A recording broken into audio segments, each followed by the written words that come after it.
সংস্কার কমিশনের প্রতিবেদনের ওপর ভিত্তি করে ফেব্রুয়ারিতে জাতীয় নির্বাচনের সম্ভাব্য তারিখ নির্ধারণ হবে। বিকেলে সংবাদ সম্মেলনে একথা বলেন প্রেস সচিব শফিকুল আলম। তিনি আরও বলেন, আওয়ামী লীগ নেতাদের বিচার না হওয়া পর্যন্ত কোনো কর্মসূচি পালন করতে দেওয়া হবে না। বুধবার বিকেলে ফরেন সার্ভিস একাডেমিতে সংবাদ সম্মেলনে আসে প্রধান উপদেষ্টার প্রেস উইং। এ সময় ভোটের সময়সূচি প্রশ্নে প্রেস সচিব শফিকুল আলম বলেন, ফেব্রুয়ারিতে সংস্কার কমিশনের প্রতিবেদনের উপর ভিত্তি করে জাতীয় নির্বাচনের সম্ভাব্য তারিখ নির্ধারণ হবে। ফেব্রুয়ারি মাসের মাঝ বরাবর সমস্ত রিফর্মের রিপোর্টগুলো পাওয়ার পরে কনসেনসাস কমিশন কাজ করবেন। ওইটার পরে রিফর্মের উপরে অনেকগুলো নির্ভর করবে আসলে এক্স্যাক্টলি কবে ভোটটা হবে। আমরা দুটো ডেট দিয়েছি।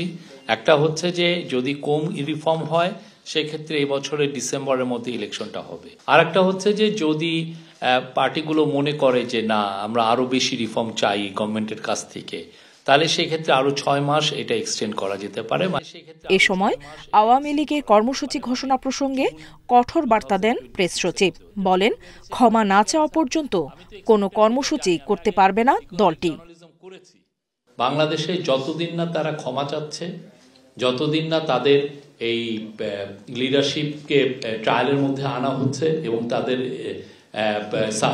সাবমিট টু জাস্টিস এবং তাদের যতদিন না তাদের অ্যাকাউন্টেবিলিটির মধ্যে আসছে ততদিন তাদের কোনো প্রোটেস্ট করার আসলে করতে দেওয়া হবে না। মঙ্গলবার রাতে ফেসবুক পেজে আওয়ামী লীগ ফেব্রুয়ারি মাসে বেশ কিছু কর্মসূচি ঘোষণার পর দেশকে সহিংসতার দিকে নেয়ার চেষ্টা প্রতিরোধের হুঁশিয়ারি দেন প্রেস সচিব।